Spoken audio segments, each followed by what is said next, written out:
Bab 4702 Seseorang datang. Ada banyak biksu di dinasti Xiao, dan sejumlah besar orang menerobos alam setiap hari. Xiao Feng dengan cepat mengumpulkan lebih dari 100 orang. Orang-orang ini berada di alam yang berbeda, tetapi mereka semua hampir mencapai terobosan. Xiao Feng mengumpulkan orang-orang ini di sebuah bukit, jauh dari kota kekaisaran. Kalau salah satu orang tidak bisa dikendalikan dengan baik, dan bencana petir itu menimbulkan malapetaka, wah repot sekali. Lagi pula, tindakan semacam ini belum pernah terjadi di dunia surga dan manusia, dengan ratusan orang memicu kesengsaraan guntur pada saat yang bersamaan. Tuan Dev, mohon bersiap-siap. Begitu Anda siap, saya akan membiarkan mereka menerobos dan memicu kesengsaraan guntur. Xiao Feng berkata pada Dev. Dev mengangguk, dengan santai menggambar serangkaian pola susunan, lalu membungkus seluruh gunung. Tidak peduli di alam mana Anda berada, saat Anda mengalami kesengsaraan, Anda adalah orang yang paling rentan. Kalau musuh muncul saat ini, bakal merepotkan. Mari kita mulai, kata Dev. Xiao Feng berkata kepada ratusan kultivator, mulai. Saat Xiao Feng selesai bicara, awan gelap disertai guntur dan kilat tiba-tiba muncul di langit.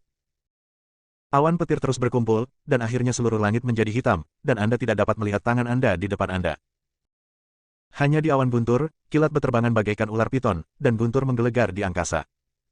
Pemandangan di hadapan mereka bagaikan kiamat, yang membuat Xiao Feng dan Xiao Yuanshan khawatir. Tuan Dev, apakah ini baik-baik saja? Apakah terlalu berbahaya? Xiao Feng bertanya. Tidak apa-apa, lebih baik kau menjauh saja. Setelah Dev selesai berbicara, dia langsung berubah menjadi seberkas cahaya putih dan menghilang di tempat. Ketika dia muncul lagi, dia sudah muncul di bawah awan petir. Kilatan petir yang tak terhitung jumlahnya mulai menjadi ganas, lalu kilatan petir yang lebih tebal dari ember menyambar langsung ke arah Dev. Ratusan pembudidaya di bawah juga mengumpulkan energi dan memusatkan pikiran, tidak berani ceroboh sedikitpun. Meskipun Dev ada di sana untuk melawan guntur dan kilat, jika Dev tidak dapat melawannya, dan guntur dan kilat yang begitu dahsyat menghantam mereka, mereka mungkin akan hancur menjadi abu. Kesengsaraan petir yang dialami ratusan kultivator yang berkumpul benar-benar sangat mengerikan. Dev menghadapi petir sebesar ember itu tanpa rasa khawatir. Petir yang disambar petir orang-orang ini jauh lebih lemah daripada petir yang disambar Dev. Ruang asli dalam tubuh Dev terbuka, dan bintang-bintang asal guntur dan kilat bersinar dengan cahaya yang menyilaukan. Suatu kekuatan guntur dan kilat yang dahsyat meledak dari tubuhnya. Saat asal guntur dan kilat menyebar, Dev merasakan tubuhnya perlahan berubah. Asal-usul guntur dan kilat perlahan menyatu dengan kesengsaraan guntur di depannya, dan pada saat yang sama, kekuatan tiga suku di tubuh Dev benar-benar bereaksi sedikit. Ledakan-ledakan. Sambaran petir yang tak terhitung jumlahnya menyambar Dev tanpa henti. 100 mil jauhnya, Xiao Feng dan Xiao Yuanshan menyaksikan kejadian ini dengan gugup. Mereka tidak tahu apakah Dev bisa mengatasinya. Pada saat yang sama, dalam kehampaan ribuan mil jauhnya dari dinasti Xiao, tiga sosok diam-diam muncul. Tatapan mereka menembus lapisan awan dan kabut, menatap langsung ke dinasti Xiao yang jauh, wajah mereka dipenuhi dengan kegembiraan yang sulit untuk diungkapkan. Menutupi. Pemimpinnya adalah seorang pria tampan yang mengenakan jubah brokat indah yang disulam dengan pola naga dan phoenix yang rumit, menonjolkan status bangsawannya. Dia memiliki wajah yang tampan, mata yang cerah, dan senyum jenaka di bibirnya, seolah-olah segalanya berada di bawah kendalinya. Di sebelah kirinya ada seorang pria kekar memegang palu meteor besar. Palunya meteor yang beratnya 10.000 pon, dililit beberapa rantai, memancarkan cahaya dingin, seakan-akan dapat dengan mudah merobek ruang. Dia memiliki otot di sekujur tubuhnya dan sangat kuat. Dia tampak seperti pria yang kuat. Di sebelah kanannya ada seorang pria kurus dengan mata tajam, memegang tombak merah menyala. Tombak itu berwarna merah darah seperti api, dan ujung tombak itu sepertinya mengandung api yang berkobar yang dapat membakar segalanya. Bab 4703, teman. Dinasti Xiao ada di depan, dan Dev ada di dalamnya. Pria berjubah brokat itu berbicara. Saudaraku, mengapa kamu masih ragu-ragu? Ayo kita serang dinasti Xiao, bunuh Dev, dan ikuti 10 istana untuk mengklaim hadiah kita. Kata lelaki kekar itu. Orang-orang ini semuanya adalah kekuatan tersembunyi dari dunia surgawi.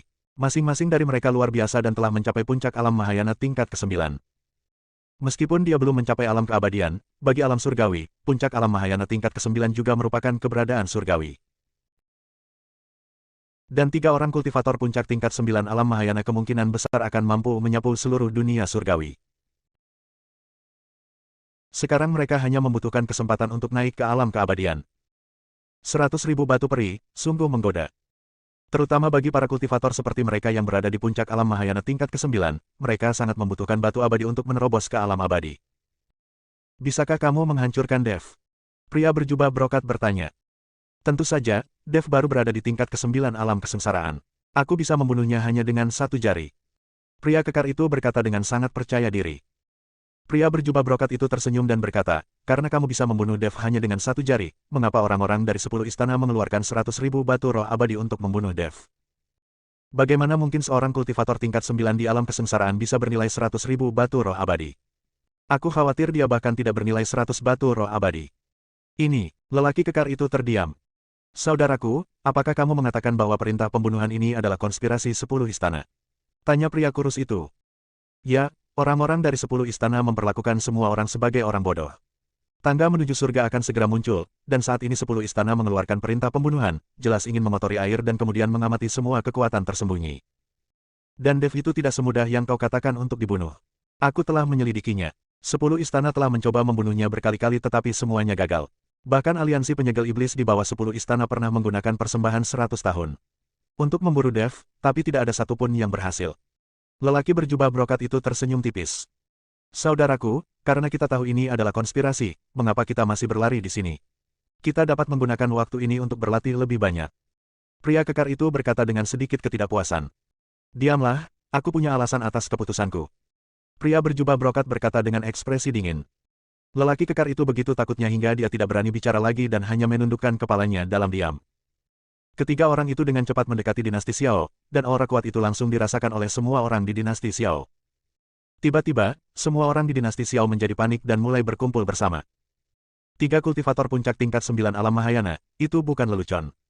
Dulu, ketika salah satu dari pangeran ke-10 mencapai tingkat ke-9 alam Mahayana, dia membuat dinasti Xiao dalam keadaan kacau balau.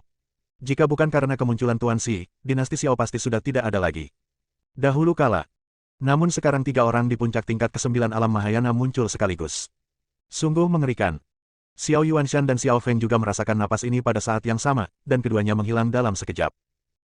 Ketika mereka muncul, mereka sudah berdiri di depan ketiga orang itu. Xiao Yuanshan melirik mereka bertiga, lalu melangkah maju dan membungkuk sedikit, berkata, saya Xiao Yuanshan dari dinasti Xiao. Saya ingin tahu dari mana kalian bertiga berasal. Pria berjubah brokat itu melangkah maju dan menjawab dengan sopan, ketiga saudaraku berasal dari puncak Nanhua. Hari ini kami datang untuk menemui Tuan Dev.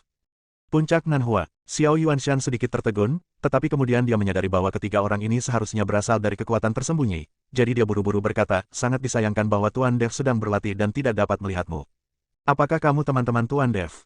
Jika ya, Anda dapat meninggalkan nama Anda, dan saya akan meneruskannya kepada Tuan Dev setelah ia menyelesaikan pelatihannya. Kita bukan temannya. Bagaimana mungkin dia, seorang kultivator biasa di alam kesengsaraan, layak menjadi teman kita? Kita di sini untuk membunuhnya. Biarkan dia keluar dan mati. Pria kekar itu mendengus dingin dan berkata kepada Xiao Yuanshan. Begitu lelaki kekar itu selesai bicara, muka lelaki berjubah brokat itu berubah jelek. Xiao Yuanshan dan Xiao Feng keduanya mengerutkan kening dan segera mengambil posisi. Bab 4704, Bodoh. Jika kamu ingin membunuh Tuan Dev, kamu harus menghancurkan dinasti Xiao terlebih dahulu. Begitu Xiao Yuanshan selesai berbicara, ratusan kultivator naik ke udara dan berdiri di belakang Xiao Yuanshan serempak. Pada titik ini, suasana antara kedua belah pihak menjadi tegang. Saat itu, Yun Li sedang menggambar sesuatu di dalam ruangan, sementara Silan menepuk punggung Yun Li dari belakang. Ini benar-benar mengasyikkan. Ada orang-orang idiot yang mempercayai perintah pembunuhan dan datang ke dinasti Xiao untuk membunuh Dev. Yun Li tersenyum sedikit dan berkata, Yun Li, apa yang harus kita lakukan? Apakah kamu butuh bantuan? Aku khawatir dinasti Xiao tidak dapat menghentikan orang-orang yang datang. Silan bertanya. Jangan khawatir, aku sudah mati sekarang, dan orang mati tidak peduli dengan apapun. Setelah Yun Li selesai berbicara, dia terus melukis dengan konsentrasi penuh. Di udara di atas dinasti Xiao, lelaki berjubah brokat itu tersenyum dan berkata kepada Xiao Yuanshan, Kaisar Xiao, tolong jangan salah paham. Kakakku tidak bisa bicara. Kami tidak punya niat jahat. Kami hanya datang ke sini untuk melihat Dev. Saya sudah bilang kalau Tuan Dev sedang berlatih dan tidak punya waktu. Xiao Yuanshan berkata dengan suara dingin. Sekarang setelah dia mengetahui niat pihak lain, Xiao Yuanshan tidak lagi memiliki wajah yang baik. Pria berjubah brokat itu tersenyum dan berkata, tidak apa-apa. Kita akan menunggu Tuan Dev keluar dari pengasingannya. Tolong beritahu Kaisar Xiao saat waktunya tiba. Setelah berkata demikian, lelaki berjubah brokat itu melambaikan tangannya, dan ketiga lelaki itu pun mundur ke belakang, menjauhi dinasti Xiao. Melihat ini, Xiao Yuanshan pun memimpin anak buahnya kembali ke dinasti Xiao. Melihat Xiao Yuanshan memimpin anak buahnya kembali ke kota kekaisaran, lelaki kekar itu berkata dengan nada tidak puas, "Saudaraku, dengan kekuatan dinasti Xiao, kita..." "Diam kau, dasar bodoh." Pria berjubah brokat itu tidak menunggu pria kekar itu selesai berbicara dan berteriak keras, berharap dia bisa menamparkan pria itu 2 kali. Lelaki kurus di samping juga berkata, "Apakah seekor keledai menendang otakmu? Aku belum pernah melihat orang sebodoh dirimu." Mendengar hal itu, lelaki kekar itu langsung marah dan berteriak, "Tidak apa-apa kalau kau memarahiku, tapi kau pikir kau ini siapa? Aku kan adikmu yang kedua, begitukah caramu berbicara padaku? Jadi apa, saudara kedua? Kamu tidak punya otak, jadi kamu tidak diizinkan berbicara." Pria kurus itu juga melotot dan berkata, "Tidakkah kamu memikirkannya? Kekuatan dinasti Xiao hanyalah seekor semut di depan dari kita, tapi Xiao Yuanshan bukan tandingan kita. Mengapa kau tidak takut sama sekali, dan bahkan bertindak seolah-olah kau siap bertarung sampai mati?" Dia bodoh. Dia tidak tahu kekuatan kita bertiga. Pria kekar itu menjelaskan. "Omong kosong, kita bertiga sama sekali tidak menyembunyikan aura kita, jadi bagaimana mungkin Xiao Yuanshan tidak tahu? Jika dia tidak tahu, bagaimana mungkin dia bisa menghentikan kita secara langsung? Lalu mengapa Xiao Yuanshan sama sekali tidak takut pada kita adalah karena ada seorang guru yang mendukung dinasti Xiao, dasar bodoh." Pria kurus itu mengumpat dengan marah. "Dasar bajingan." Lelaki kekar itu menjadi gelisah dan hendak bertindak.